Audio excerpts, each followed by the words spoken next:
test because it's been a while since I've done this, and I want to make sure we've got it right. All right, Marisol, if you're in somewhere, let me know in the comments. If you, yeah, hey, everybody. Wow, Bangalore, Santa Cruz, Kiev, or not Kiev. Oh, Ukraine, Lviv. Please tell me I got that incorrectly. Hey, so if you're in the YouTube chat, let me know. Can you see us? Can you hear us? Any issues? And second, if there's no issues, let me know where you're dialing in from today. I mean, obviously you're not dialing in because we're not 800 years old. Yeah, but whereabouts are you in the world where you're joining our stream? Thanks for coming and hanging out with us. Orlando, what's up, everybody?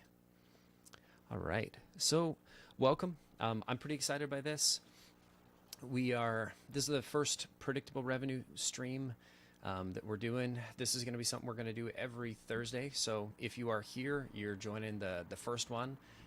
It's going to be a bit rough. We've done some stuff with Own Your Growth where we had a chance to sort of stretch our wings a little bit.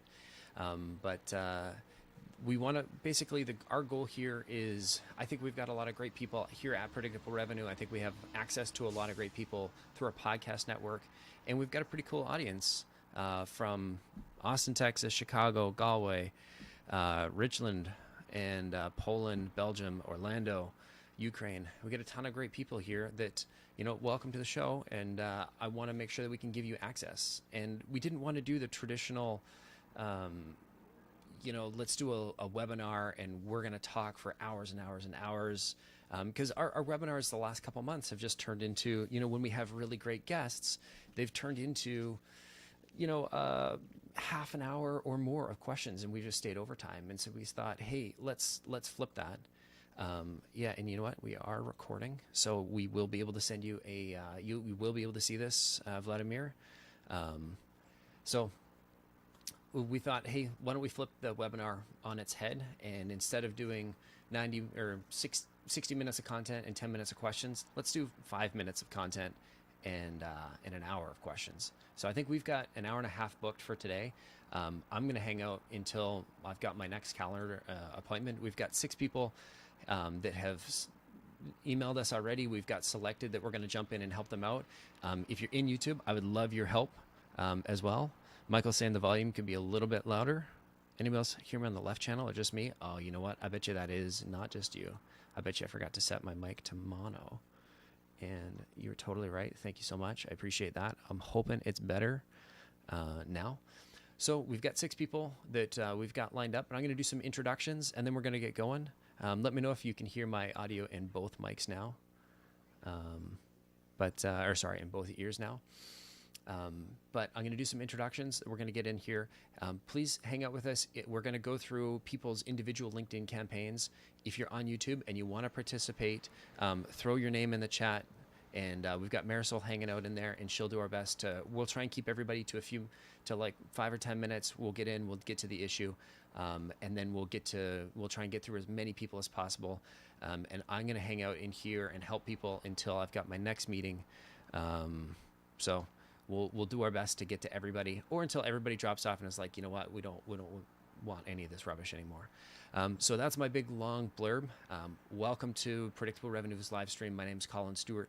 I'm the co-host, and one of the co-founders here at Predictable Revenue. Today I'm joined by the illustrious Brandon and the glorious Julia, and we're talking about LinkedIn. And so the reason the 2 of them are here is, 1, I'm the talking head. 2, Brandon is our resident LinkedIn guru, expert dude who gets tons of meetings through LinkedIn. Julia is the one that makes it happen for us internally at Predictable Revenue. She is in charge of everything from creating the content to sharing the content. And I'm going to talk a little about my perspective on how our sales development team uses the stuff that Julia produces, the engagement that we get, and uses that to for outbound purposes, whether it's on email or social. So with that being said, we've got a couple of guests. Brandon and Julia, why don't you say hello, and then I'll bring the guests in here. Sure. I'm Julia, as Colin already mentioned. Yeah, great to have you here, and yeah, really looking forward to this live stream and see how it goes. And thanks for the introduction, Colin. And yeah, like you said, I'm one of the account strategists at Predictable Revenue, and one of my primary focuses or passions is LinkedIn. So excited to have you all on and chat about it and work through a few things. Perfect. And if you are hanging out in the Zoom, note that the YouTube audio will be a few seconds delayed. So if you're trying to listen to both, it's going to be a weird experience. But if you are seeing any issues, just let me know. And I'm going to do my best to watch the comments there. Geez, we got lots of comments. I love this. We got some Vancouver representation. Dang, we got some, quite a bit of, yeah. Sebastian Lobo, any relation to Lloyd Lobo? I mean, that guy's everywhere. I'm assuming his network of people and family is just huge. All right, so we've got coming up first, we are going to be helping Wes Amos, Senior Account Development Rep at Clean.ai. Wes, if you can, unmute yourself, throw your video on here. Let's get you in. How's it going, guys? Good, man. Should we say How's good day? Good day. Well, it's good evening. Yeah, good evening for us. Right on, man. Where are you joining us from today? From London. Perfect. Yeah. Awesome. How's the audio, firstly? Just Yep. to check if everyone coming Audio's through good. Audio sounds great. Cool. Cool. And so, you know what? I think, Julia, did I do things a little bit out of order? Brandon was going to talk. Wes, I think I jumped the gun here. So we are going to get to you in a second. But I think Brandon is actually going to do some screen share, and I did promise some content. So let's jump to the content first. So I'm going to kick Wes out again. We'll bring you back in about 5 minutes. Sorry, buddy. No worries, mate. All right. So Brandon, I think you're going to share your screen. You're going to walk us through a little bit about what we can expect today. Talk to me about some of the content that we're going through. Yeah, absolutely.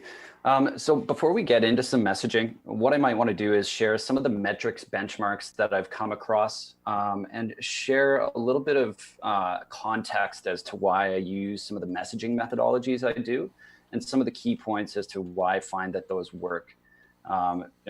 Social selling is an entirely different beast than selling through other channels like email or phone. So I've had the liberty of testing literally hundreds of different campaigns for a variety of different clients, and testing out a variety of different call to actions, different messaging types. And I keep gravitating towards one that seems to work well, almost universally. So before I jump into an example of some of that type of messaging, I'm just going to share some of the benchmarks for metrics that we seem to see team wide on LinkedIn. And these numbers will help you realize why LinkedIn might be such a powerful tool for your outbound prospecting. So, what we've noticed, and there's a few variables that will affect these numbers. COVID's definitely been one. It's pulled these numbers down a touch. Depending on the persona that you're reaching out to, reaching out to a head of marketing might generate a higher connection rate than the chief data science officer at an IT organization. But these numbers are sort of a baseline that might help you know what you can expect when reaching out to people on LinkedIn. And I sort of rounded the numbers a little bit to make it easier to interpret. But across the board, when I'm launching campaigns on LinkedIn, I know that I'm hoping for at least a 20% connection rate. So for every 100 invites I send out, I want 20 of those people to connect with me. And out of those people who connect, I'd like at least a 20% response rate, meaning that out of every 100 invites, I might get 5 people responding. And then ultimately, the meeting booked rate from invites sent to actual meetings being booked, I want that to be over 1%. And it's not rare for us to get into the 2, 3, or even higher range. And I've had campaigns that have converted at a rate of 6 to 7%. And it's not that that's typical, but it's certainly possible if you get your messaging and you get the relevance right. And a lot of that starts with list building, and I think some live examples, discussing that live with a few of the people who've agreed to participate today would be a good way to get that in context. But I'll jump into some messaging here, and we can go through that, and I'll share exactly why it is that I write the messaging, the copy this way. So here's a 3-message sequence that contains an invitation or a connection message, assuming that person follows or assuming that person accepts the connection, then we send a follow-up message, and then we send another follow-up message if they don't reply for a few days. So I'll give you a little bit of context here. This messaging is going out to digital innovation professionals at retail organizations. So one of the main things I tried to do here was find common ground with the people that we're reaching out to. The key that I try to hit with my messaging is build as much relevance as possible. And with an invitation message, all I want to do is overcome that hurdle of having them accept our invitation. And I've tested trying to be a little more salesy or solution oriented in the invitation message, and that typically hurts the connection rate. So, knowing that's the first thing that you need a yes to is just to have them to accept that connection. It maybe gravitate towards a more sort of conversational, finding common ground type of messaging for a connection rate. So, reaching out to digital innovation strategy professionals. You can see the first sort of keywords that I've got highlighted here. That's building relevance, showing that we have some common ground. And then my call to action here is it would be great to connect to discuss emerging technologies enabling digital transformation and business growth in retail. And it's slightly ambiguous and a little bit general, but that's essentially under the purview of these digital innovation or digital corporate strategy professionals I'm reaching out to in this campaign. Assuming they do connect, what I try to do is send that follow-up message as soon as I possibly can. But one thing that I've found is that about 70% of people who respond positively to the campaigns, up to 70% might respond positively to that first message. So if you've done a good job of building relevance and kind of tying in a key benefit point that helps them tackle one of their day-to-day difficulties in their job, then they might say, yes, I'm open to a conversation right from the invitation message. So if they do that, then you can kind of move forward into trying to progress that to an offline call or offline conversation. But you want to provide a little bit more context before you do that. If they haven't responded to the invitation message, then I send this follow-up one to them as soon as I possibly can. And the main points here are that you're setting up the expectation that you want to take a conversation offline or share some ideas. And I call this essentially a knowledge share approach. You're positioning yourself as a bit of a thought leader in their space who has some information, knowledge that you want to share that's relevant to their day-to-day tasks, and potentially a solution that might help them overcome some of the obstacles or friction in their day-to-day work. So, simple call to action. Are you open to sharing a few ideas with one another? Followed up with some context. I'd love to share thoughts on digital technologies that could help increase operational efficiency in the supply chain and accelerate new go-to-market strategies. And so, corporate strategy professional, he's interested in how to accelerate his new go-to-market strategies. The digital innovation professionals are interested in emerging technologies that can increase operational efficiency. So, again, a little bit ambiguous, but that's somewhat for a reason, because it piques their interest. And then this follow-up message is, follow-up two is pretty straightforward. It's framed as a breakup message. It's written in a way that they know that this is going to be the last message they'll receive from us for a while, and it's straight up asking, is this your area of focus? Injecting sort of another benefit point, is achieving better accuracy and visibility of master product data to assist corporate decisions. Your area of focus. And then followed up with a request for a referral. If that isn't their area of focus, do they have a colleague that they'd recommend we reach out to? So, I always keep the messaging really quite simple. And one of the things that I've found is that there's, I had to do a cost benefit analysis on how much personalization I wanted to do. I don't want to spend so much time personalizing messages that time spent essentially isn't worth it. You don't get paid back in meetings booked. So I'm always walking this tightrope, this fine line, this balancing act between messaging that's general enough that it will have broad appeal, but specific enough that it will still be relevant to your potential target audience. And assuming you do get a positive response from any of these messages, the follow-up process is relatively straightforward as well. I just want to share a couple example messages of that. Hey, Brandon, that might. Yep. Before you jump in, Jerry had a question earlier. What happens if, like, do you have a follow-up if they don't connect, if they don't accept the connection request? If they don't accept the connection request, I may retarget them later. So you have a long list of pending invitations within your LinkedIn account. If you delete those pending invitations, and I tend to try to do that after they've been sitting for 3 weeks but haven't accepted my invitation, I won't target them again for a while, but they would be valid to retarget maybe a couple months down the road. So there is that 75-ish, 75 to 80%-ish of people that won't connect with you.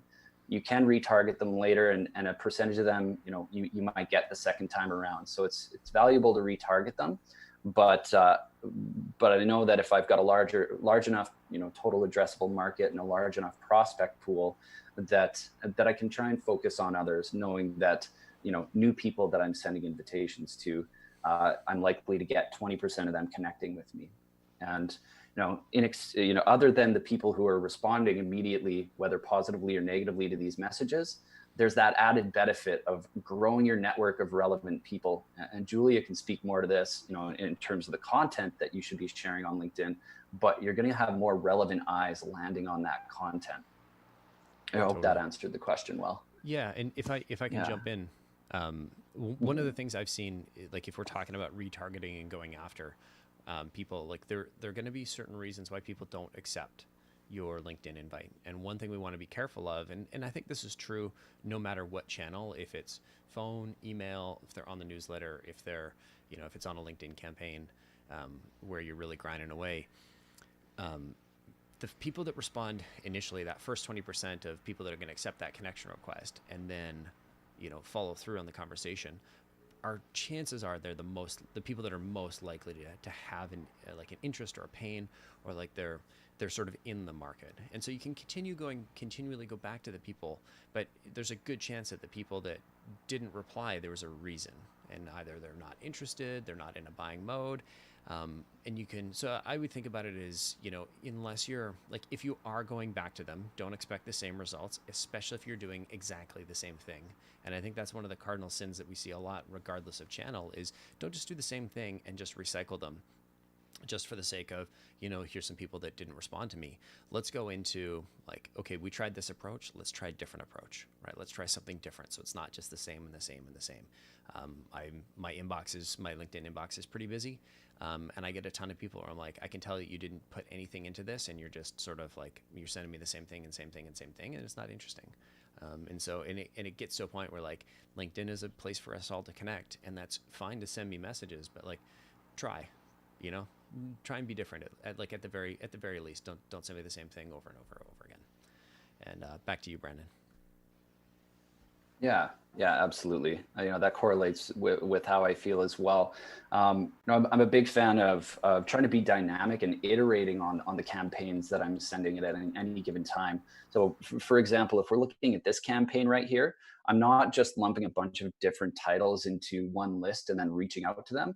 I might actually build a few separate lists. I mentioned corporate strategy executives, digital innovation executives, and then, there might be a few other titles, and I might try and separate those campaigns. And then I might get some clear understanding a couple weeks later that one of those particular titles or role or function groups has a better response rate. And then that allows me to, narrow down my targeting the next time I try and spin this around, or adjust the languaging to the groups of people that it didn't necessarily work the best with, kind of back to the drawing board.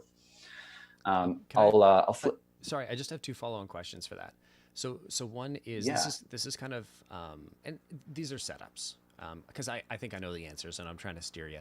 So like segues are fun, but question one, I'm noticing you're not saying like, would you have time for a call tomorrow at 4 o'clock? Is there a reason? Is there a reason you're doing that? And then I have a follow up question.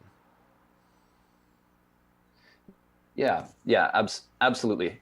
So, I find that there's a spectrum of positive responses, and I take a look at the sales process on LinkedIn as these stepping stones. The first stepping stone is getting them to say yes to a connection request. The next step with messaging like this is getting them to say yes, that they're open to sharing ideas, relevant to your work, both parties. If they say yes to that, that's when I'll follow up with a call to action that's a little bit stronger and sets up the expectation that I do indeed want to take that conversation offline. So, with this type of messaging, you'll get a spectrum of positive responses. On one end, you'll get the people that'll say, yeah, that sounds great. Here's my email. I'm open on Thursday at 2. On the other end of the spectrum, you might get people that say, okay, sure, sounds good. Those loose positive responses, you might need a little bit of follow up and to provide a bit more context, which is, this is actually a good segue to kind of flip over to this next slide here. The follow up process after I get a positive response is really simple. If somebody is on that strong end of the spectrum, like, yeah, I'm available Thursday. Here's my email and my phone number. It's as simple as, yeah, sounds great. Or if they haven't provided their email, do you mind providing a business email so we can solidify a time, perhaps later this week? If they are one of those loose or vague positive responses, I might set up the expectation with a little bit more context or content. And as I mentioned, a good portion of people might respond positively right to the initial. So I might take one of the key value or benefit points from the first follow-up and inject that into this message so they do have a bit more context. And my goal there is to be solution oriented. Let them know that you want to have a discussion about a solution without being overly salesy. But yeah, once I get a positive response, regardless of where it is on the spectrum, the call to action is yeah, do you mind providing some contact information so we can take this call offline? Once they've done that, and this is a bit of a process oriented thing, I tend to, and different salespeople might do different things here. That's totally up to you. But I tend to just take the reins and book a placeholder in the prospects, in our calendar or your calendar for the prospect. So I'll find a time a few business days out. If it's Monday, I'll find a time on Thursday and throw their name and email into the calendar and follow up and say, hey, I sent you a placeholder for this Thursday. If you need to reschedule, go ahead and do it at this calendar link here. And I find a higher percentage of people are more likely to go in and reschedule a meeting if that time doesn't work for them than they are to go in and book a meeting in the first place. So that's where my stronger call to action kind of comes into play.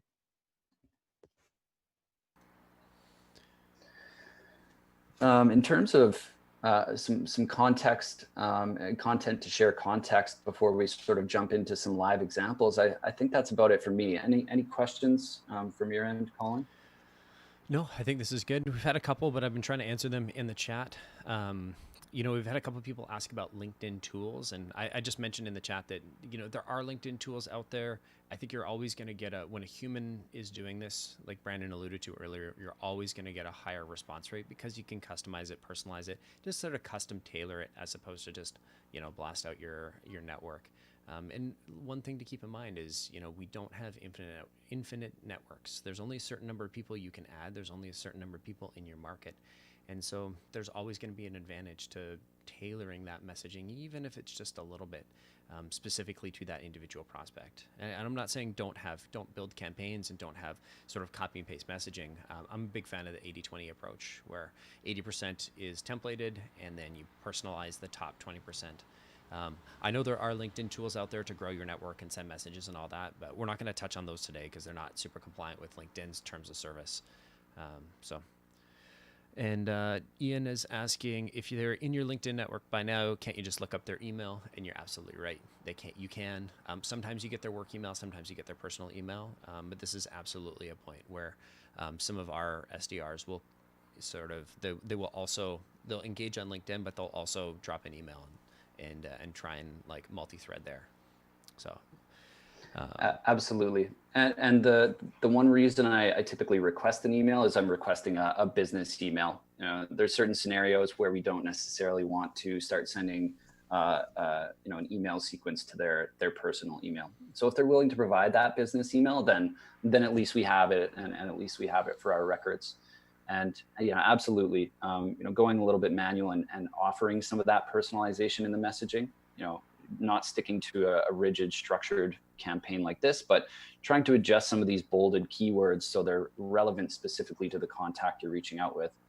And then, in terms of tooling, using something like Outreach, not actually automating the messaging, but some sort of CRM or outreach tool might allow you to keep track of who you actually have reached out to or store your templates.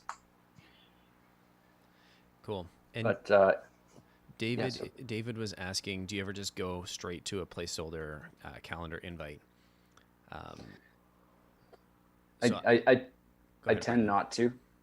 Yeah, I tend not to. I want them to give permission to me that or affirmation that they do in fact want to have a conversation with me. So, the quality of the conversation is definitely going to increase if you've gotten a yes after you've set the tone of wanting to have a discussion about a particular thing that is relevant to their pain points, which ties some of the key benefits of your solution into it. You want the yeses all the way through. Perfect. All right. I think we've answered some questions there. So I think up next is a guest. Absolutely. I think we have Wes up first, correct? Yeah, that's right. So Wes, why don't you join us? And Brandon, I think you got some of Wes's messaging in here. Hey guys, back again. You indeed. Hey Wes, good to have you. Yeah. Thanks for being willing to share some of your messaging. I'm excited to kind of get into this a little bit and chat about clean as a solution and who some of your target market is and some of the key points that you try to help them out with. Cool. Just before we jump in, I'm going to ask a favor to everybody that's hanging out on LinkedIn. If you think this is a helpful live stream and you want us to, you want to be notified next time we do this, which is going to be every Thursday, but sometimes it's helpful to have that notification. Hit the subscribe button. It's somewhere here-ish, although I'm stuck up in the top corner, so it's probably down over there. Hit the subscribe button, hit the bell icon, and you will get notified. I think it'll even, if you've got the app, it'll pop up on your phone and let you know when we're going live and when we release new content. We've got a new series coming out that Julia and team are harassing me to record the intros for, and so I will be doing those. Some of those hopefully this afternoon, and those will be coming out in the next couple of weeks. So you definitely don't want to miss those. It's just down to my pure laziness and crazy calendar right now, but I will do my best to get those out ASAP for everybody, as long as you promise to hit that subscribe button. And back to you, Brandon and Wes. Hey, Wes. Hey, guys. Good to have you. Yeah, I had a chance to take a quick look at Clean and take a look at your messaging here. I'm curious, are you sending in-mails or are you just sending connection requests with this message one here? So these messages are once someone's already had a connection of mine. So sure. Generally, because we're a startup, so we don't have a brand presence of, say, one of the big players in the room. So what I would normally do is try and either follow someone or just view their profile first. Very much account-based, like you were saying. So what I try to do is I will reach out to, say, an analyst or an engineer at the company before reaching out to the CIO or whatever the case is. Hopefully one of them connect first, and I just find I got a better connection rate once I've linked to one or two people that are in the business already. So this message, so this message would be going to someone that's connected with me, and then this would be the first message off the bat, following up from there. Gotcha. So to put some context, got you. And the first message will either be just a blank connection request if I don't see they're very active, or it'd be a very simple, hi, it's Wes, I'd love to connect. Just a, just a very easy one. Or if the other one is if I've seen they've active on LinkedIn, I'll try and reference a post or something that they've done. But again, that's not always available. So those are sort of the three things that I would have done before. Yeah. Gotcha. Yeah, that was a question I was about to ask, is if your invitation message is blank or has any content with it. We've tested both of those options at Predictable Revenue, and although your connection rate might be a little bit higher when using some of the general connection requests or going blank, you might end up getting a lower conversion rate to meetings. So I would recommend adding a connection message if you can, because adding that extra context might actually act as a filter, and only those, or at least a higher percentage of those that might find your solution relevant or that would want to talk with you are going to be the ones that connect. And as such, you're probably going to get a higher response rate because of it. And then ultimately a few more meetings out of it. So that is something that we're going to build on, and just because of the platform we have, we are a data processing and collection platform. So we're literally building it out now to do it for ourselves on LinkedIn. So so there's some good insights to feed that back into ourselves. Yeah. And taking a look at this message here, I mentioned before that I'm always trying to have this balancing act, in terms of relevance, and social proof is important. Saying, hey, we've helped businesses like this achieve this. But I think sending it in sort of the first message that has content or context to some of these prospects might end up coming across a little bit salesy. In looking at your website, and we probably have to adjust some keywords for this, but looking at your website, let's say you were reaching out to a list of analytics executives.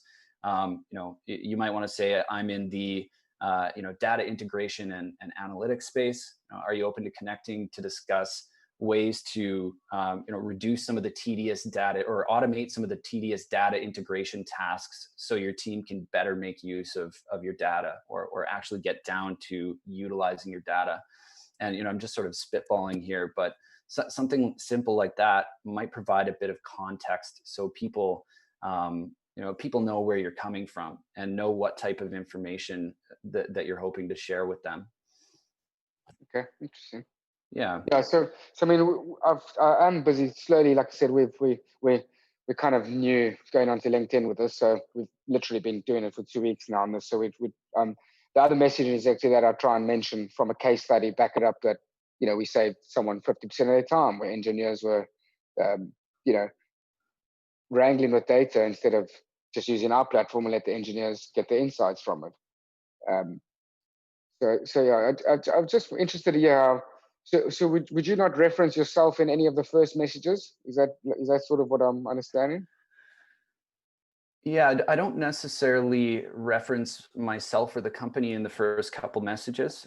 What I try to do more is we utilize a theory called jobs to be done at Predictable Revenue a lot when we're thinking about our copy. And the briefest synopsis of that I can give is that we think about how our solution ties into some of the obstacles or friction that our prospects are facing on a day-to-day basis. So, a head of analytics is potentially struggling with the fact that their large team of data scientists is spending 80% of their time, manually cleaning and integrating data, whereas you guys are able to automate that and save their team a ton of time. And that's probably what I'd be focused on rather than the ultimate outcome, the tangible benefits. Because it's maybe a little bit too early to have them trust that you're able to achieve that. I mean, you can say it, but I might focus on the pain. Yeah. Focus on the pain. Give them more pain. Yeah. Before they get the gain. Yeah. And focus on the benefit, but I try to frame it in a way that it's knowledge share oriented. Would you be open to discussing methods to enable your team to spend 80% less time on tedious data integration tasks? Or would you be open to discussing ways to eliminate tedious data integration tasks through automation? Keeping it a little bit general, and that would probably have to be worked on in Wordsmith, but just to give you an idea where my mind is at. One thing that you're lucky with is that often those in the IT space, your head of analytics or your data science executives tend to be a little bit more technical. So you can probably get into some of the technical aspects of it a little bit. Okay. Yeah. Because some of them also we I suppose our initial sort of target market is scale up and startups. So kind of, saying to them, so although we do the automation, it's also saying to them that, you have to rapidly scale. So, it would normally take you maybe a year or 2 years to scale a data team, where you can scale your data team much quicker now, because we're doing, the sort of hard, boring work that those guys don't want to do, just to speed it up for them as well. So that's the sort of messaging we're trying to go for at the moment. Right. Yeah, that makes a lot of sense. What I would probably test is trying to figure out really what's the main obstacle or friction that's holding them back from achieving a certain task. And so if you're thinking about achieving a certain task, scaling your data science team or scaling your platform, the obstacle or friction might be slightly different in that messaging compared to messaging that's oriented around automating data integration tasks to save your team time. Those would be two separate pieces of messaging, or at least in two separate messages. You can look at your sequence like Lego blocks and provide relevant context in one, and then expand upon it in another. That next message might touch the other pain point that might be more relevant to the person. That's that is good advice. I think I've been trying to put them both together, where sometimes I'm speaking to a team that the scaling isn't a problem, it's just making their team more efficient, and the other time I'm speaking to a guy that's scaling. So good advice. I think I'll start separating that out, and if they need both, like you say, build on the story. Yeah, absolutely.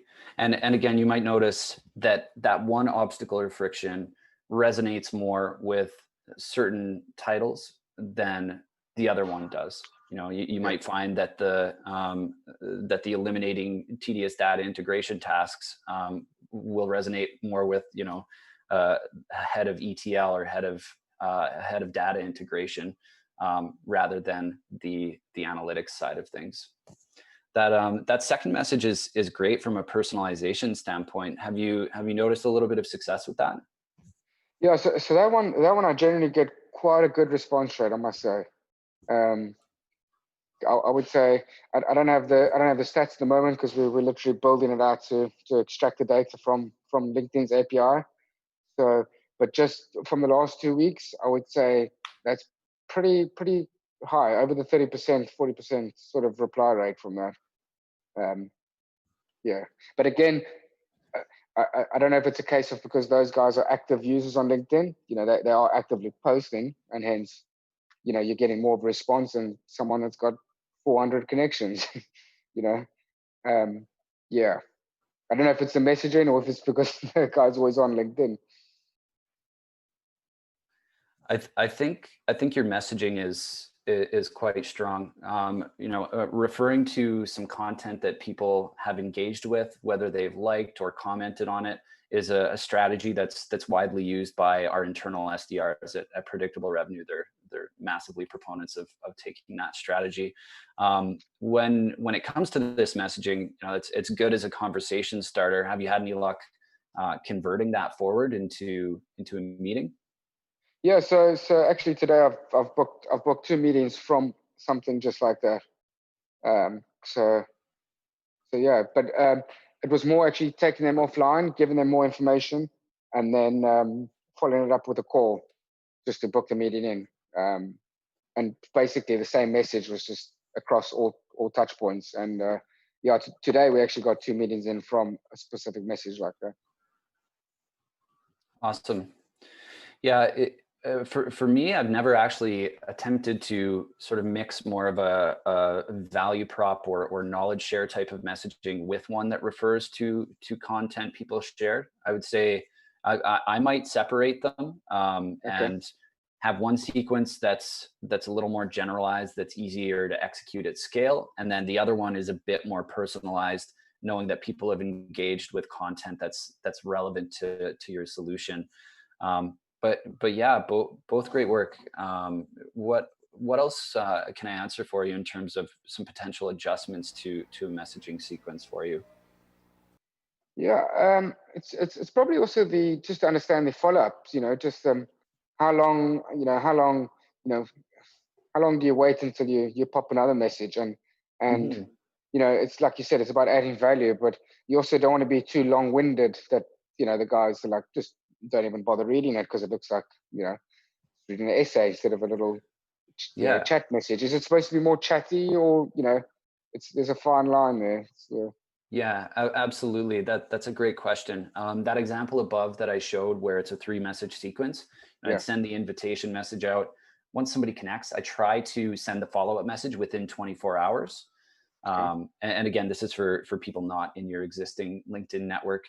And then that second follow-up message, I'll send that anywhere from 4 to 6 days later. Sometime within the next week.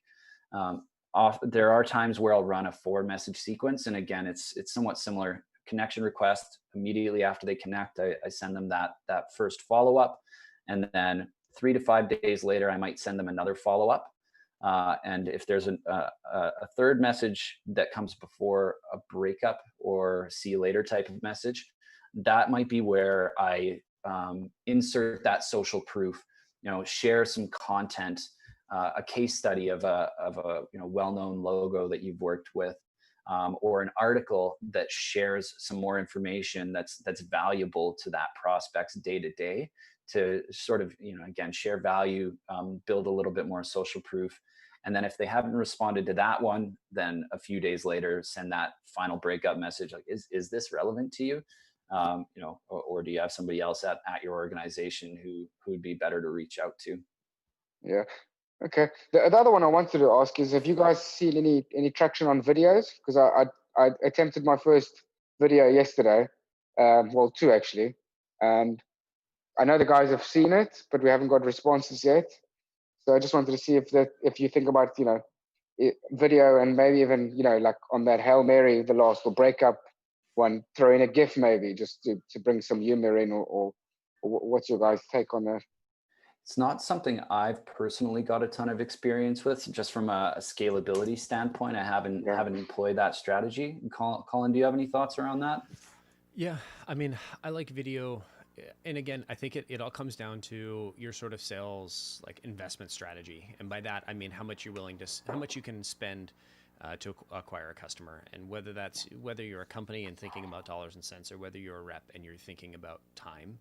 I think that's one of the things I was going to that I would look at. I have seen some success myself in terms of if you're trying to like, you want to hit like, if there are 10 people on LinkedIn that you can hit, I'm going to do absolutely everything I can. It's probably going to be a more like ABM style where everything is personalized. I'm doing custom content. I'm mailing them physical things. If I've got 1,000 people in my market, well, I know that's going to take me, months to grind through and get those people, invited and tailor it. And so, those are the two ends of the spectrum. I generally, my personal style, I tend to skew more towards I'm going to have my 80/20. I'm going to have my 80% messaging Mm. and my 20% personalized, to get that like extra little bump. And then where I like the videos is where you've got like a really high likelihood of success. And so you see somebody's commenting on, one of your threads or a video, or there's just like a really strong intent signal. And so you've got a strong intent signal, and you can use the video to or GIF to walk them to that magic moment of your tool. So like yeah, I'm trying to think of an example. But say you're in like say you're selling Uber Eats, right? Like you don't even need, like the aha moment is like, do you have delivery drivers? Do you want us to replace them, right? Like that was their aha moment. They didn't need a video. But I've seen like tools where you've got, typically it takes a while to set up, and maybe like if you think about HubSpot, it's the like 5 tools in one dashboard kind of thing, right? Where you can show off like, this is what it would look like. This is the piece of pain that I think you're experiencing. This is how we solve that pain. And so if you can use the video to connect, then I've seen great results. But if you're just using the video as just another tool to try and get a message out, it's a very cost intensive process in terms of time, but also money. Yeah, no, that resonates with me because, like you said, the only videos, there's only so many hours in a day, guys. We can only do so much. Yeah. 100%, man. I carried a bag for 10 years as a B2B rep, and so I'm huge on the how much of I think of my time as dollars, and it's like, how much of my time am I going to spend today? Like, do I want to invest it here? Do I want to invest it there? And sometimes you spend some time on YouTube watching some funny videos or some idiots talk about LinkedIn. Like sometimes you do that and it's a good investment. So other times we send videos, but I'm always a big fan of testing, and like there's no right or wrong. It's so much of what we do is context specific. So test, prove me wrong, prove me right. Doesn't matter. It's all in the data, so. Totally. Cool. Well, thanks for joining us today, Wes. I really appreciate it. Cool. And feel free to hang Well, out. thanks, guys. Cool, man. Thanks, eh? Right on. Cheers. Cheers, guys. Cool. And before we go to our next guest, if you do want to, I see a bunch of questions here. I'm going to throw them to Brandon in just a second here. But if you would, we've got about 5 guests left. If you would like to get involved, if you want us to look at your messaging, if we have time left, then throw me a note in the chat, and we'll try and get you in here. All right.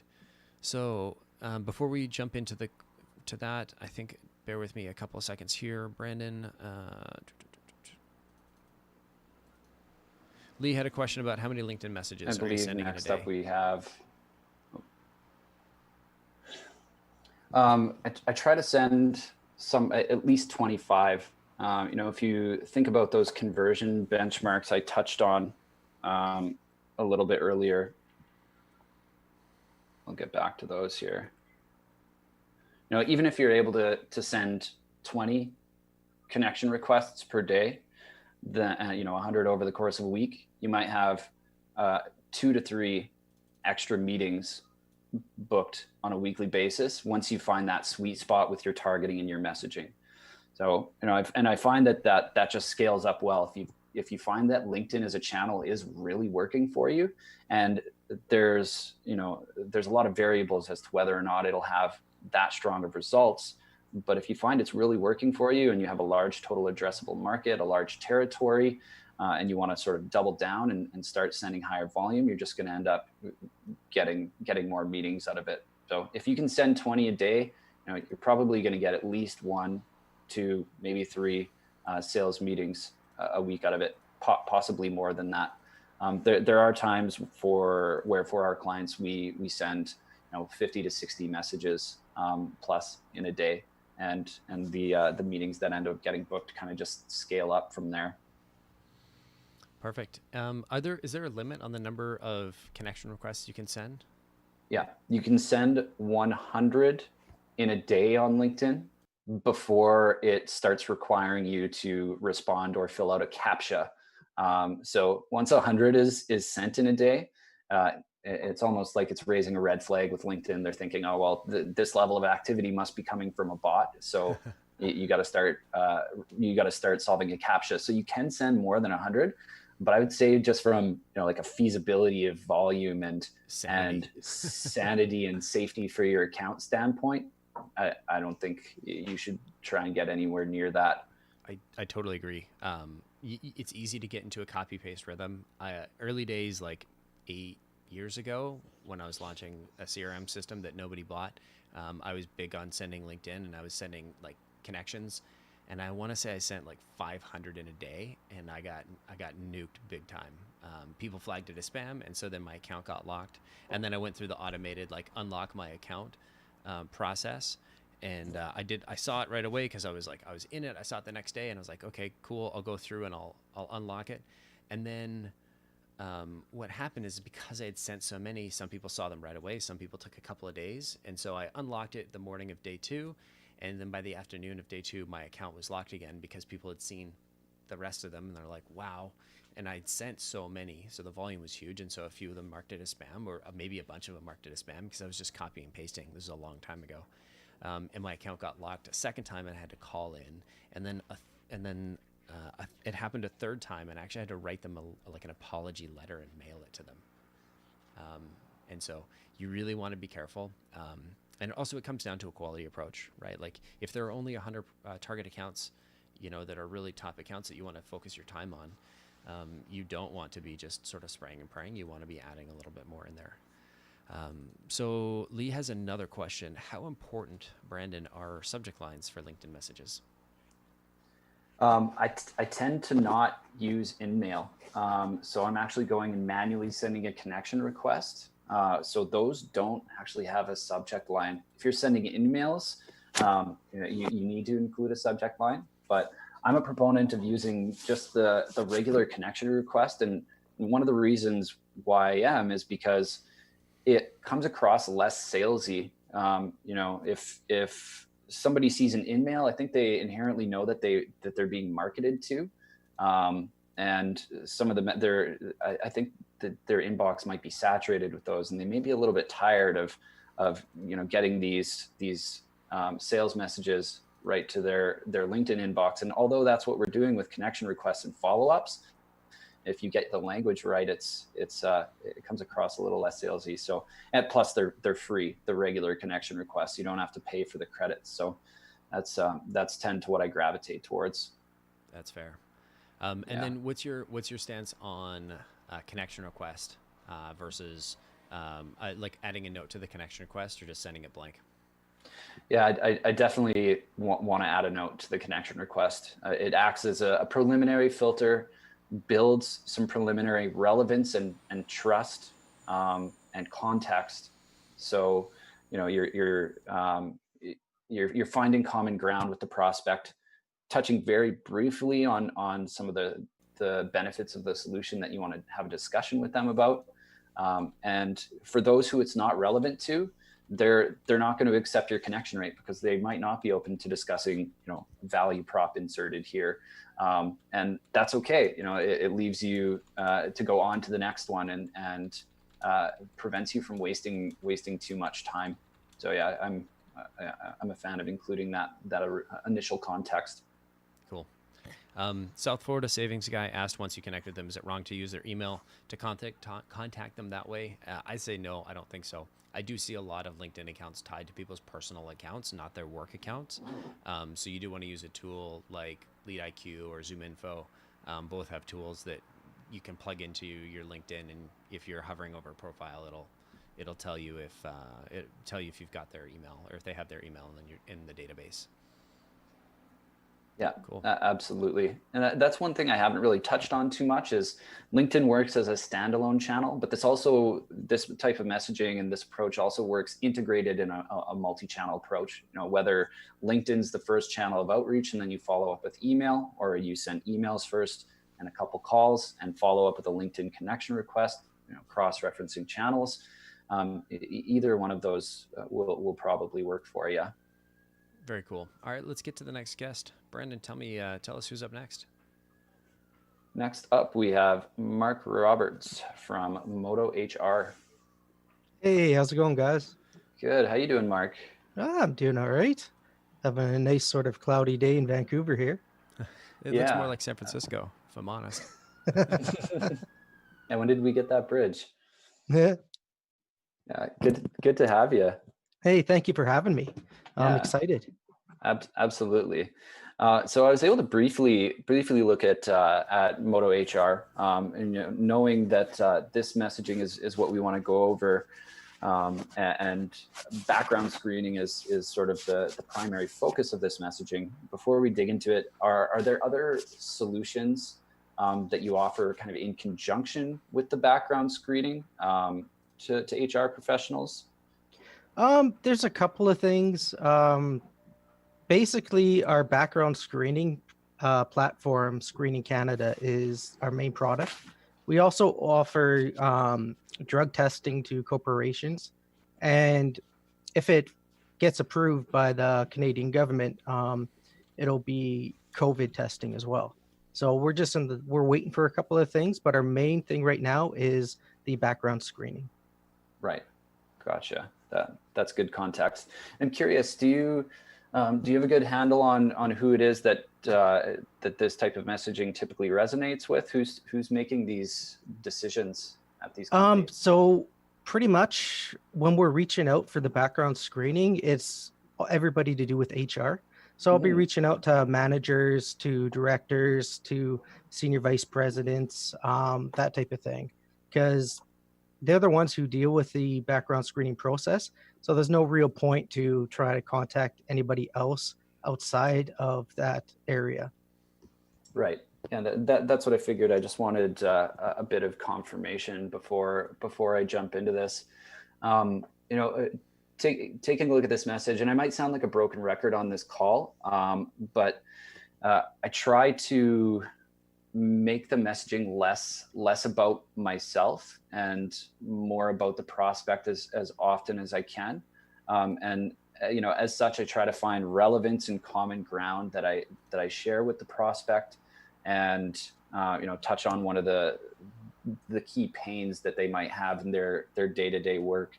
Taking a look at Moto HR, an initial message that I might send out might be something along the lines of like, hey, I've been working in the HR space for a few years as well. It looks like we have some common interest.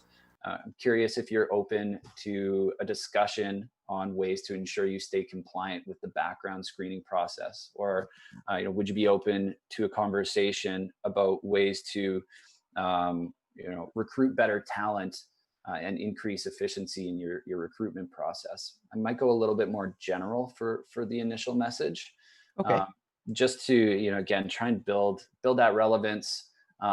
This is the common ground we share, and in taking a look at Moto's website, those seem to be a couple of the key benefit points, some of the results that happen from working with you, right? Are there any other sort of really strong benefit points, or some that you would feel are sort of the highlight benefits of working with Moto HR? Well, it's the biggest thing for us is our customer service, because right now we have something that's like not many companies have it. It's instant chat, where we got customer support 7 days a week that all they gotta do is click the button, and I think our times are under a minute right now that they're able to talk. So there's like no phone tag, no emails back and forth, Right. pretty much that. And if they weren't working with you, what is the standard process for background checks? How difficult might it be for an HR professional to execute one of these? Um, it's not really all too much more difficult, I want to say.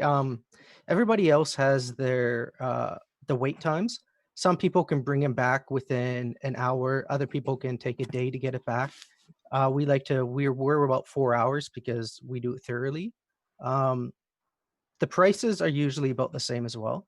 It's what makes you stand out is, like I said, the customer service, because a lot of places aren't open on the weekends. So if you got to really get somebody hired, that 7 days a week customer support is really helpful. Right. And especially with COVID, we introduced this live video ID where if somebody fails the EID verification process, where you answer the couple of questions, like, have you lived here? Do you have this bank account? That type of thing.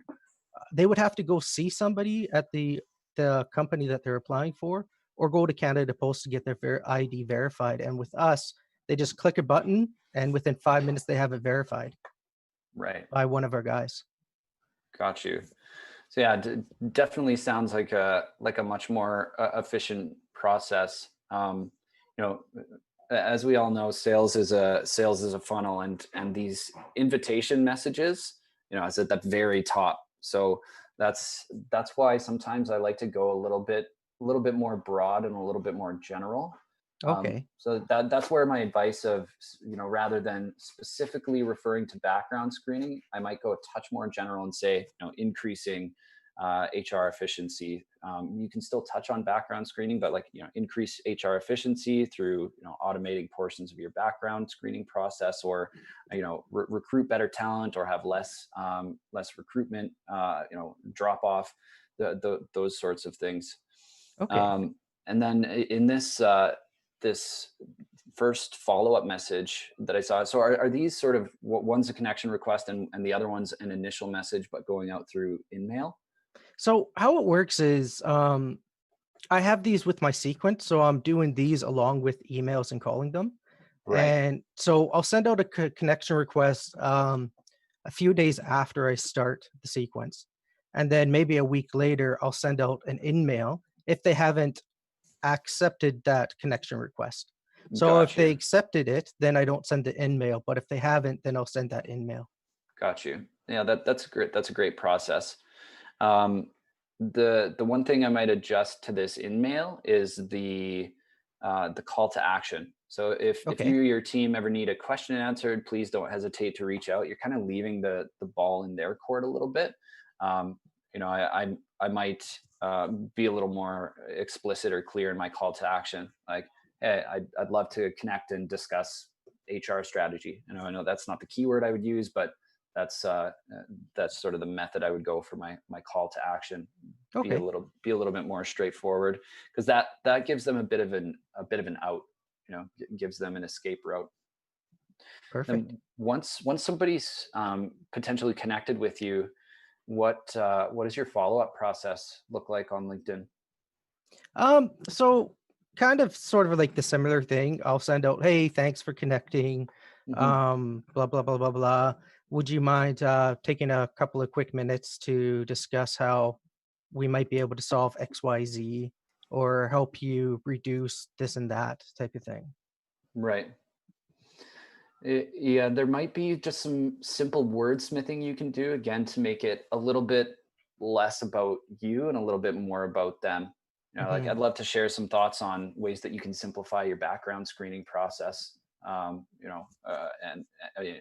yeah, something simple like that. And it's a bit of a challenge without getting a ton of time to do messaging workshop, and trying to provide as many sort of key insights as I can. But Yeah. just know that this would take a bit of iterating and testing to find the sweet spot. The other Mhm. problem that I face is a lot of HR people aren't active on LinkedIn. So I would Right. say probably like between 30 to 45% are actually active and posting, while a lot of them just don't have anything. So that's why I was trying to go a little bit more generic, because you don't have a lot to work with. So Right. Hmm. Right. Do you have an idea as to whether what type of seniority level tends to offer the best response rates? Yeah, Is it the that's managers? sorry Is it to the jump in. That's directors? super interesting because I thought if anybody, well, from my experience, HR people have been super responsive when Mm, when I've been involved in campaigns. And like if you think about it, the killer use case for LinkedIn in the early days was HR professionals, specifically recruiting. Um, but I know it's two different use cases for internal HR. But from my experience, and Brandon, maybe you can comment. HR has been a pretty active audience for myself. And if you're in the chat in the YouTube, let us know. Is YouTube is LinkedIn a great place for you to reach HR professionals? Back to you, Brandon, and then feel free to go on with Mark. yeah, absolutely. I have had some success and luck reaching out to HR professionals in the past. So there's a percentage of them that are out there that are active, and I would imagine it's quite a few. But finding that percentage that is going to respond to the messaging that you craft, that is hopefully relevant and casts a wide enough net. That's sort of the key. One thing you may be able to do, and this is sort of a list building strategy. I don't know if you utilize any of the keyword Boolean searches at all. Sort of You mean like on LinkedIn Navigator? yeah, on LinkedIn Sales Navigator. I do, yeah. Yeah, like within that, if you're searching for HR professionals, manager level and above at the right size of companies, if you literally throw in background screening or recruitment into the keyword and try and hone in on the relevance a little bit. Somebody might have a manager of HR, but they're only doing benefits and scheduling if it's a larger organization. So you might be able to use those keywords to who is this actually relevant to? Are they doing recruiting? Are they trying to do background screening themselves and want an easier process for it as their company scales up in size, or if it's a large organization already? Perfect. Yeah. So those are a couple of things I might do. I haven't Okay. touched on it too much, but despite its idiosyncrasies, LinkedIn Sales Navigator can be an incredibly powerful tool to target the relevant people if you start to get creative with utilizing Boolean searches, and then taking a look at people's profiles and noticing the variation of titles that are slightly more relevant. Recruitment manager, things along those lines, because there's so many titles out there that are outside of the norm or outside of the standard. And when you do sort of an initial search for some of the broad or more general titles you might think would be a fit, if you start to scrape through that list provided by Sales Navigator, it's going to help you brainstorm and build that list further out and get more and more relevant. Okay, perfect. Yeah. Cool. Any other wrap-up questions before we jump on? No, I think you covered everything. Thank you so much Awesome. for having me, guys. This was awesome. Yeah. Thanks for being here. I appreciate it. Perfect. Right on. Thanks, Thank Mark. you. All right. Just going to do a double check of questions, but I think we're on top of them. Mary's saying she needs a seminar on, and Camila was pointing out that I think we're forgetting something important, that the composition of the profile, the content, the pictures and descriptions can be a huge differentiator. Brandon, I'm curious if you have anything to add there. Absolutely, I do. Yeah, there's Thanks, there's a lot that you can do. There's a lot you can do to optimize your LinkedIn profile. The biggest recommendation that I can make is try to have it be more about the prospect than yourself. Your profile is this awesome opportunity to start to build that trust. So there's a few different ways that you can frame it. You can position yourself as a thought leader that has interesting information to share that's relevant to your prospects' day-to-day tasks, which coincides with the messaging methodology that I've shared with you guys today. You can tell a story about times where you previously helped likewise companies achieve certain types of results, and that's often why I don't inject a lot of that social proof in every single message I send, because if somebody's interest is piqued by a message that you send, they're going to click through and look at your profile. And if you've got it formatted sort of as a resume or a CV, that's not really going to help the prospect understand how you can help them. So, within your header, helping companies achieve X and Y / account executive is your title, rather than, account executive crushing quotas and converting sales. You're already at your role. You don't necessarily, unless you're trying to ditch your company, you don't necessarily need to appeal to other recruiters or sales managers. And then same for your summary, your body, the description of who you are. Towards the bottom, I'd be putting some of those accomplishments and tasks, things that you've helped your company achieve. But at the very top, I'd be including information about some of the companies that you've helped with your solution that you're trying to sell to them. And we can go deeper into this, but that makes me realize that there might be a use case here for us to whip up a quick article on optimizing your LinkedIn profile. Totally. And I know I've done a podcast. I want to say it was with Tom from SoCo, Julia Marisol. Maybe we can throw that out in the either in the chat, or we can send it out to people that showed up and attended, or post it in the LinkedIn community or whatnot, or not LinkedIn, sorry, the YouTube. But we'll find a way to share that out. I'm pretty sure it was Tom where we talked about. Anyway, we'll think of it, find it, and find a way to share that with everybody.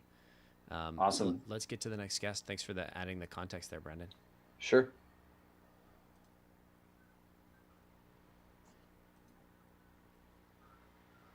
Next up, we've got Hey guys. Kyle. What's up, Kyle? How you doing, man? I'm doing great. Thanks so much for hosting this. Yeah, thanks for being here. Appreciate it. Yeah, awesome. Awesome. So yeah, this is cool because this is a little bit different type of messaging. You know, we're following up with people who should have theoretically or have engaged with some of your content. Yeah. Can you tell me a little bit more about your solution that you're referring to in this messaging? Yeah, well, maybe I'll give you a little bit of context around everything, because I think based on what I've been hearing about the other people who've been on your show, is that a lot of people are using this to reach out to prospects they haven't connected with, or they have never interacted with, or that are strictly cold. Whereas I've been using LinkedIn up until now, mainly to follow up with people who have already interacted or engaged with something on our website, attended one of our webinars, or something like that. So one of the reasons why I was really excited about joining this today, and was really excited to be on this, is to learn more about how to reach out, how to use LinkedIn as a tool to reach out to prospects that have never interacted with your organization, who have no clue who I am or probably what Montrium is. So a little bit of context about Montrium. We are a technology company. We supply SaaS to the life sciences. We service uniquely the life sciences. So I guess the simplest explanation for someone who isn't in this industry is that we develop technologies that help pharmaceutical companies develop drugs, that help them streamline the process. So these two messages here are, the message one was a virtual conference that we hosted back in June. So it was a free conference. We were just looking to share information. We gathered a bunch of SMEs, subject matter experts from the industry. We put it all together over the course of a week, and it was free to attend. We just wanted to use it as an opportunity to help us generate new leads, because we relied on a lot of conferences to generate leads in the past, and with COVID and everything, that's all on pause. So the first message was just following up about a week after the conference. I started reaching out to on my cadence. One of the first steps was to connect with him on LinkedIn. So this would be a message that I'd send with my connection request. And does that give it to you? Yeah, that's great context. How did this template work for you? You know, I know that the personalization is there since they engaged with the content and potentially were attending the conference. Are you finding success with this one? Yeah, so actually, this is the first message that I've had the most success with of any message I've ever sent on LinkedIn. I think it's probably because I'm not really asking them for much other than, did you enjoy the free content that we already provided you? And would you mind, taking a couple minutes to tell me what you liked? And with this, I've booked, I don't even know how many meetings, probably above the percentage rate, the 3% success rate that you had mentioned earlier. But Awesome. it's not all conversations that will result in a business transaction or even them really entering the sales funnel. A lot of times it really is, the point of this is for me to get them on the phone, have a video call, whatever the case may be, however they're comfortable to interact, to have a quick chat. And then, at some point pivot and be like, what kind of systems are you using right now, or what kind of workflows, or what's your current process? And are you looking to change that at all, or upgrade, or just get an idea of what else is out there on the market?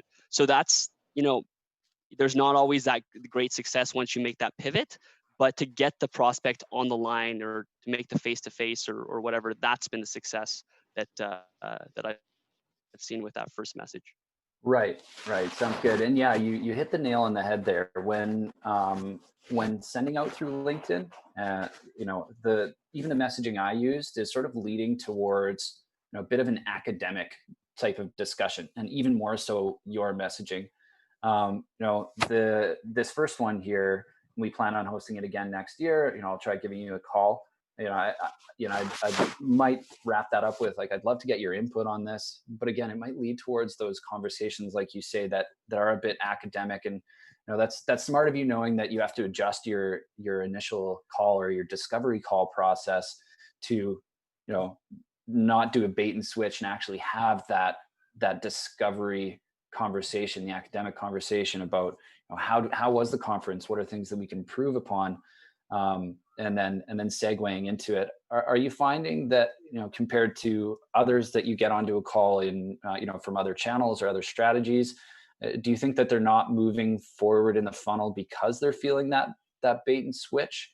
Or does it boil down to some people maybe being a little bit off target with their titles? Can you attribute it to anything?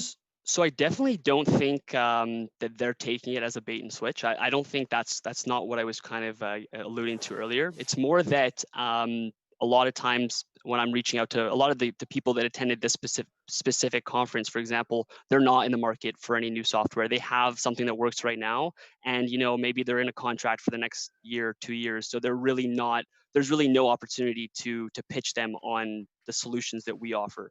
So it's not that they feel duped or that they feel like, I got them on the line now and now I'm here to pitch them for something else. Actually, it's more, I have great conversations. We talk about the conference. I answer any questions they have. I do, take down their considerations because we are looking to host it again next year. We do want to improve upon it. That being said, it's, it's just the fact that, just because I have them on the line doesn't mean it's going to result more in an actual closed or in an opportunity. So it's the best part about that message is that it's given me the opportunity to have the conversations that I might not have been able to have. And sure, some of them have not necessarily been qualified, whereas others have been. So it's just that you might go through the process of booking a meeting or booking a few extra meetings that don't result in actual like a prospect entering the funnel. So it's back to that cost benefit analysis that we were talking about before.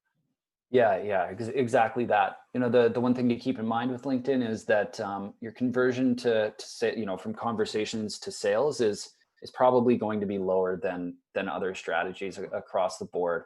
But knowing that you can supplement that call volume, and that a percentage of them might move down the funnel, find their way down the funnel towards an open opportunity and ultimately a closed deal. That's it's definitely worth having those conversations. Who's your target buyer?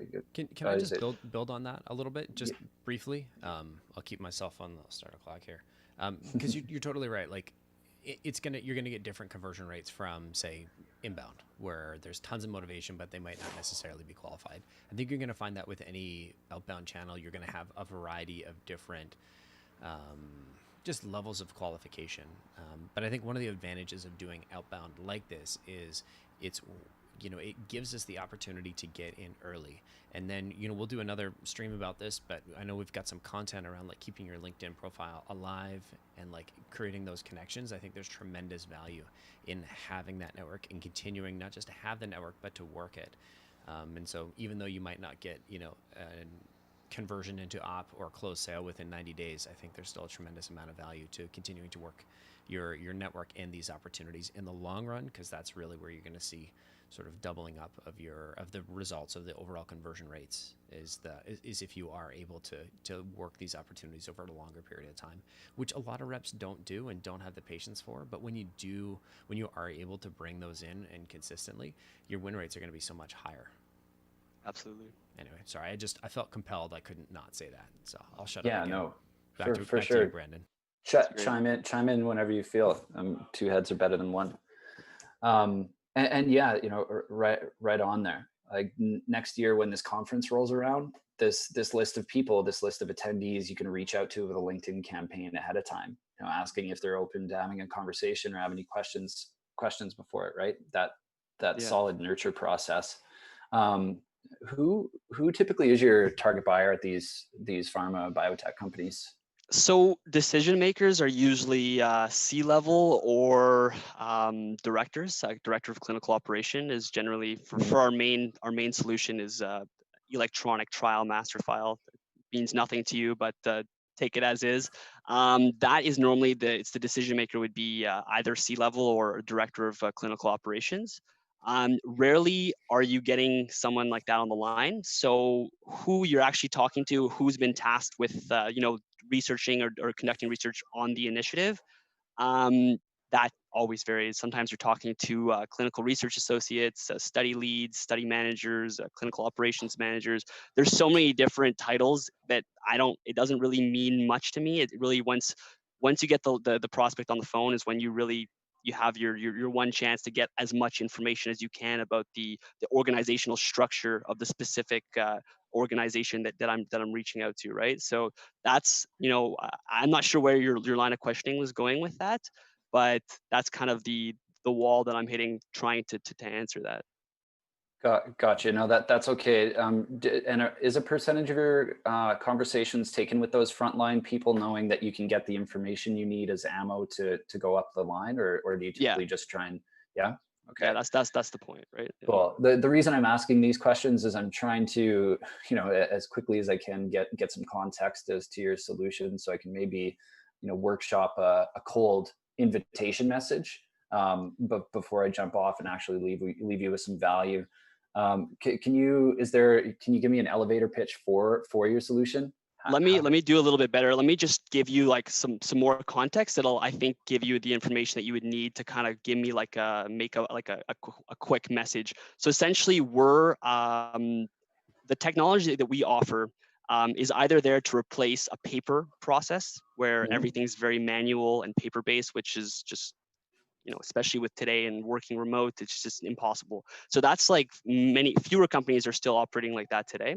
Whereas a lot of companies are the first generation of these softwares and systems that were developed, they're very limited. So we're a lot of times when I'm targeting a company, it's a company that's using kind of a hybrid between paper and like a file share solution, or they still are on paper. And so I'm trying to get the information I need to know is, what you're using right now, and are you kind of open to, evaluating alternatives, or is that on the roadmap, or is that something that your organization is looking for in the future? Because to give you a pitch, you'd have to understand what we're actually selling and what the benefit that it offers, which becomes kind of complicated since it's in the life sciences, which is such a heavily regulated industry. So does that help, or? Yeah, definitely does. It's funny. I had some success recently with a client campaign with just general language that asked if they'd be open to a discussion to discuss, technologies that enable digital transformation in pharma biotech. And I was reaching out to, like emerging technology and innovation executives, as well as digital transformation executives. So that's funny. There's a bit of correlation there. Yeah. Yeah, you might again be able to just get a little bit general or broad with your language, but trying again to tie it into some of the key pain points of using paper. Increase the efficiency of your digital transformation efforts. Moving from paper to digital. You would have to wordsmith that, but I think something general like that might work to get you connections with some of these executives that are just trying to increase the efficiency of their lab operations. Yeah.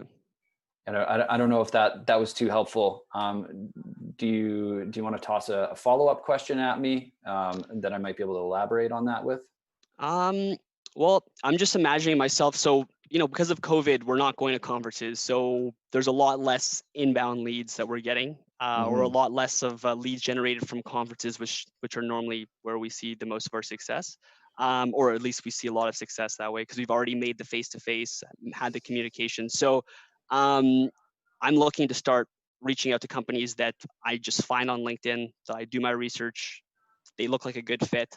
And if I'm, sending that initial message with the connection, do I start by talking about what we do to help them, or to help their competitors, or how we've helped organizations similar to them, or do I lead with like a question? Are you evaluating system XYZ? Are you so it's more about like what's the order of, like, because you have a certain very limited amount of characters, 300 characters, right? So you want to maximize the efficiency and like maximize every word and every sentence. So would you prioritize more, asking questions about what they're doing right now, or providing them with how we solve pain, or how we help mitigate pain points, or how we help organizations similar to them? That would be the follow-up question. Yeah, I would, for me, I would probably touch on how you help them mitigate pain points, but keep it especially in the invitation message, keep it somewhat conversational. Being like, hey, I'm in the pharma biotech space as well.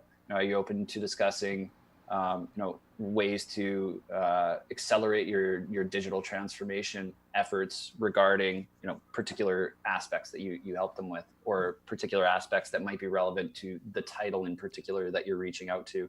And that's again, that's just sort of a broad example with a semi lack of knowledge on your solution and how it is that it helps people. But you'd be surprised how a simple invitation message like that is going to get some if that's within the purview or the main focus of the person you're reaching out to, then they're going to be like, yeah, that's my world. Like, yeah, I'd probably be open to having a conversation about that. And then in this follow-up message, like, hey, thanks for connecting. I'd love to share thoughts around, build a bit more context. This is how you can achieve efficiency in your this and this and this. You know what I mean? Yeah. Yeah. Cool. Yeah, I'll build that's on awesome. that. Like, I think one last thing just before, because I know we got to get to our next couple of guests here, but one last thing is to, like, this is all stuff to test, stuff to try. We are not we are not going to say that I can guarantee this is going to work, because so much of it is context driven. So I would definitely test that.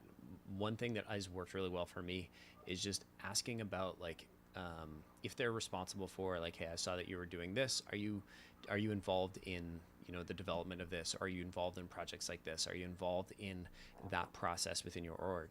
And then they can infer the context from looking at your LinkedIn profile. I've seen that be really effective. It's a very, very soft ask. It's like sort of one layer softer than what Brandon's talking about. Yeah. But I think it depends on your success rate is going to be dependent on how exposed to LinkedIn messaging are these people, right? Like, mine is very conversational. Brandon's is like 1 degree more, like, I'm a salesperson, and you could even go more, you could ratchet it up more salesy. So I think where you want to place your, I don't know, where you want to draw the line is really going to depend on, the people that you're selling to and talking to. Yeah, that's awesome. Thank you so much. No worries. Thanks for joining us today, Kyle. Thank you. Yeah, thanks for having me. Looks like the room from Fight Club. That's That's my home office. There you go. All right, bye guys. See you, bud. Yeah, see you, man. That's a great key point there, Colin. Yeah, definitely testing is so important. You might have to write 5, 6, 7 different versions of campaign copy before you come across one that really hits the sweet spot and starts working for you. So you might not get it the first go around. Definitely keep trying. It's worth putting the effort into trying something different. Perfect. Who do we have up next, Mr. Brandon? Up next, we've got the most patient, the wonderful Carlos Ponce. Thank you so much for hanging out, Carlos. I know it's been a while. We promised we'd get to everybody, and we will. And Carlos is, I think, our last one hanging around. So if anybody is on the live stream and they want a hand with their LinkedIn, we can add you to the Zoom. You can share some LinkedIn messaging that's worked for you, hasn't worked, and we can test that out. So with that being said, if you're keen, throw a comment in the comment section. Say hello in the comment section, and we'll get to you shortly. Hi there. Hello, everyone. I'm on the air, right? You're on the you air. sure are. Cool. Thank you. Well, first of all, thank you for having me on the show. I was looking forward to it. There's a couple of things that I wanted to comment or ask, and this is about the LinkedIn messages and how we have been using them for our purposes, which is I'm part of the sales and marketing team at Nearsoft, for one thing, but I'm also co-producer and co-host of a tech-themed video show. And what I use LinkedIn for is mostly to invite guests to the show, which it's kind of funny because I reach out to them to invite them to the show, but the show itself is a lead gen approach, so to speak, right? Mm-hmm. Right.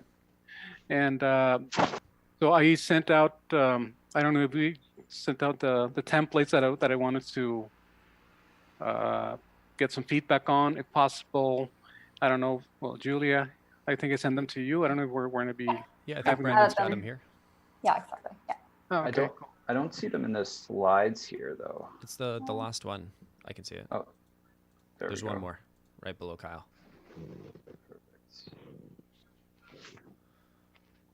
Excellent. Let me share my screen again. There we go.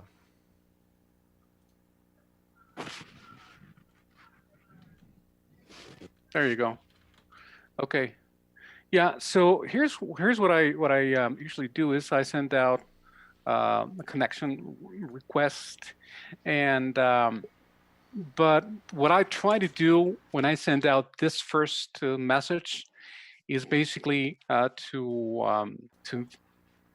just to invite them to the show, as I mentioned, as a first step, and as I've seen across the other guests that I have participated in this broadcast, I send out follow-ups and so on and so forth. And but here's what I do, and this is where I would appreciate your feedback. Is once I send out a follow-up email, let's say that I send out the invitation, they accept my invite, and then what I do is, as a sort of a follow-up, is I simply acknowledge the fact that they accepted, like I thank them for having accepted my invitation to connect, like in such a speedy manner. And then I usually stop, excuse me, I'm sorry. I usually stop right there. I don't go for the quote unquote the sale or the going beyond that on purpose, intentionally, because what I'm trying to do is build a long-term relationship with them. And what I have discovered that at least in our niche market, which is very focused, if we go like jump right into it, it doesn't work for us, and it doesn't really work for me. I don't get what I've achieved the results that I want. So that's one thing. And the other thing is that regarding the use of Sales Navigator and the email, I try to use emails for a long time, and for some reason, I don't find them. I don't get the number of responses that I would expect from such a tool. So I'm even hesitant as to continue even paying for Sales Navigator, because I get better results just following it like an organic approach, like the one I just mentioned, just saying thank you to connect in such a speedy manner. I might set up a reminder to follow up with them maybe 1 week or 2 weeks later, but not immediately. So what do you think? Is this something that we should probably tweak, or what? I don't know. I'd like your feedback on this approach. I see one thing I might tweak right off the bat here, and I'll probably have a few questions for you that that might help us, display a little bit more relevance for some of these folks. Yeah. And to your point of, you don't know if InMail and Sales Navigator is worth it. Now, I don't know if InMail itself is the most effective. I think across the board, I have seen just these organic connection requests function at a better rate than emails do. That being said, Sales Navigator itself, the ability to get a little more targeted with how you're building your lists, and thus the people that you're reaching out to, you're probably gonna be able to get a little bit more relevant by utilizing Sales Navigator rather than LinkedIn's sort of just general search tool. So yeah, I guess you'll have to weigh the pros and benefits of Sales Navigator versus the regular search tool, if you were able to, or if you were to just drop that. The couple of questions, or actually I'll touch on the one piece that I might change. And I know you mentioned that you don't want to have an ask immediately in the follow-up message, but taking a look at these, this first connection message in particular, you're kind of asking two things of them in one message, and that's that, will you accept my invitation request, and will you accept my invitation to join our tech themed show or tune into it? I would probably split those up, just because I wouldn't want to ask two things of somebody at once. And you may have a little bit better luck throwing that into the follow-up message. Okay, I see. Yeah, and I'm curious, when you say tech team show, what type of topics do you cover? Basically, anything that's related to software, to the software as a service space, or to software engineering. It's very broad because we don't focus on just one vertical, but it's mostly about the engineering part. So that's why we call it tech themed, because it's about tech, but not only in just one vertical. We could talk about AI, we could talk about machine learning, we talk about e-commerce. So it's, in that sense, it's broad, but it's tech themed because of what I mentioned. It's about engineering. It's about tech companies, challenges encountered, lessons learned, all those views and takes on tech companies. Cool. Yeah, I think what I might try and do is build out some lists of different target audiences, and then create some personalized messaging for each of those target audiences. Like if you're reaching out to data scientists who have machine learning mentioned in their profile, I might say, like, hey, thanks for accepting my invitation request. Feel free to check out our tech team show sometime. We talk about everything from artificial intelligence to this and this. Trying building that relevance for them. And if you've got somebody who does e-commerce sales, you can mention that as the keyword, among other things. Knowing that broadly your target audience is probably going to be interested in a variety of topics. Tech-oriented people typically are, but I think you need something a touch more specific to actually hook them into why is it that I'm going to tune into this show. So Sales Navigator would enable you to do that quite easily by narrowing down to some smaller lists with target title searches, and then just creating 5-6 versions of this campaign copy by swapping out some of those keywords. Okay. Yeah, and then as a follow-up, what I might do, how often do you have the shows? Right now we're doing it 3 times a week. Three times a week. Wow. Yes. Yeah. Awesome.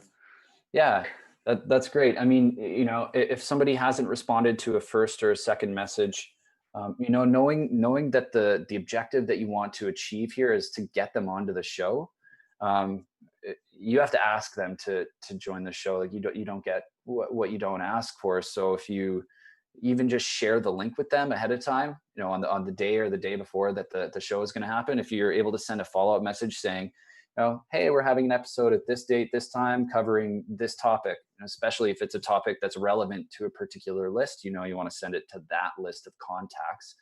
And I don't think people will find that overbearing. I think if it's relevant to their world, they'll probably be more than welcoming to receiving that information. Hey, I've got this show that covers a topic specifically relevant to your world.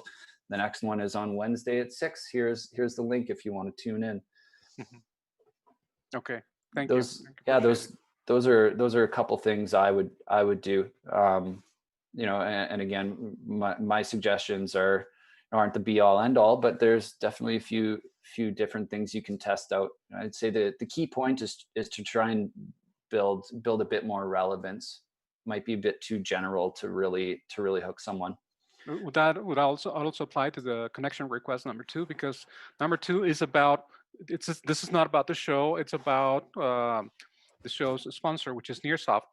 And this is about trying to make a connection to at some point present what we do, and considering the fact that it's a niche B2B market. So that's the number 2 connection request. Do you think this would be like the right wording for me to use? I would appreciate your feedback on this. Yeah, if I could build on that, I think just to build on what Brandon had mentioned earlier is just going deeper into the niche, because I don't think just SaaS software development is niche enough. I'm in a unique position where I've worked with a friend of mine whose office was literally across the hall. They were specifically Ruby on Rails devs, similar but different than what you guys do. And I know they had just a hell of a time prospecting, and they were just going after Ruby on Rails clients. Now, consequently, or on the flip side, another friend of mine who we actually worked with a little bit. was doing also do a Ruby on Rails shop, but they just focused on doing your Rails upgrades. Now they could do everything. They could build apps, they could build product, they could, update this, they could maintain that, they could do this, but they found that what they really needed was that sort of, what was that gateway drug? What was that first bowling pin that's going to get knocked down? And what they found was that most people were lazy with their Ruby on Rails version upgrades. And so they were starting the conversation by saying, hey, I bet your Rails, and this is not the messaging they were using, but the general idea was, if you're like me and you're, busy with, building new features and keeping up with feedback, et cetera, you probably let, your Ruby on Rails version get a little bit out of date. We're a team that specializes in specifically that with no downtime, yada, yada, yada. And if you're sending that to a dev manager, a product manager, right, or a CTO, like that message is really going to resonate, right? Whereas you could be sending this message to that same person and they're like, I don't know where to place you. I get so many of these emails from everybody saying I can, hire devs outside of North America. I know that's a thing, but how are you different? And the one way that Ernesto's company, and I'm drawing a blank, Ernesto, I apologize. I wish I could shout you out there. But the way he stood out was by getting very specific with his outreach. And it doesn't mean you have to niche down the whole company. It doesn't mean you have to say no to business. It does mean that you have to make up your mind and make a decision before you go into a campaign like this and say, I'm going to build this audience specific for these type of people. I'm going to build this messaging specific for these type of people. And you want to lead with your best foot. And so it's probably not Ruby on Rails upgrades, but I figured that's a good example because it's very, very similar to, I think the space that you guys are in. Okay. Thank you. Appreciate it. No problem. I also noticed you guys have an office in Merida. Julia, who's here, wave Julia, is currently in Merida. Yeah, she told me about that. Yeah. Cool. I envy you, Julia, with all my heart. Are you in Mexico City? Yes. Right in the well, I just moved to the outskirts in Cuernavaca, but yeah, I was in Mexico City. Oh, cool. Yeah. So. All right, well, So that was it. That was it on my end. So thank you. Appreciate it. Perfect. Carlos, thanks so much for joining us today. My Everybody pleasure. else hanging on the live stream. I see we have a few more people left. I've got a bet going with the marketing team they're saying it's 45. We got 45 people hanging out that they're probably away from their computers. So just type into the chat here if you're here. I just want to get a sense for how many people are here. We're trying to figure out how long these things should go. Should we cut them down shorter? And if so, what is that time? My thought on this first one was let's go as long as people are still here. So if you are here, type here. If you're not here, obviously you're not going to type here. And if you're watching on YouTube sometime later, type here just for fun because it's, shits and giggles. Carlos, thanks for joining us today. Thanks for hanging out.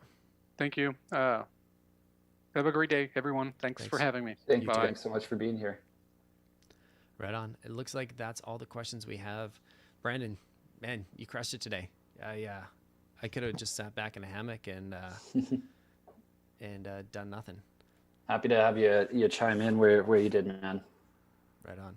Julia, thanks for joining. I know we didn't get to your content. I apologize. That was on me. We kind of missed some of that stuff in the beginning, but I think that's a time for a separate live stream. Yeah, definitely. Cool. Hey, Lee. I still have that innovative fitness jacket you gave me for speaking at your conference like years and years and years ago. I still wear that when I cycle. Like it's my go-to cycling jacket on the shoulder seasons. So thanks for joining in. And Pat, we will share the recording and good feedback on it being 90 minutes. And Mary's still here. That's great. I guess if we've got some people still here, is there anything that we haven't addressed that you'd love us to get to before we wrap? And I'm just remembering that we're a little bit behind. We're a little bit delayed, and you guys are hanging out with me in the Zoom, and then we've got everybody hanging out in YouTube, and there's probably a 5 or 10 second delay, so that makes a ton of sense. Yeah, Lee, it is funny because it's the only piece of swag I think I've ever received that I use, and it's I think it might even be right below me here. Let's see if I can track it down. Oh no, I got this is my cycling drawer down below me here, and I think it's actually hanging up because it's it needs a wash, and it doesn't. I don't want it anywhere near my mic just in case the smell transfers. That would not be a good thing. But thanks for the feedback, everybody. Really appreciate it. If you're still here, you're hanging out, please hit subscribe.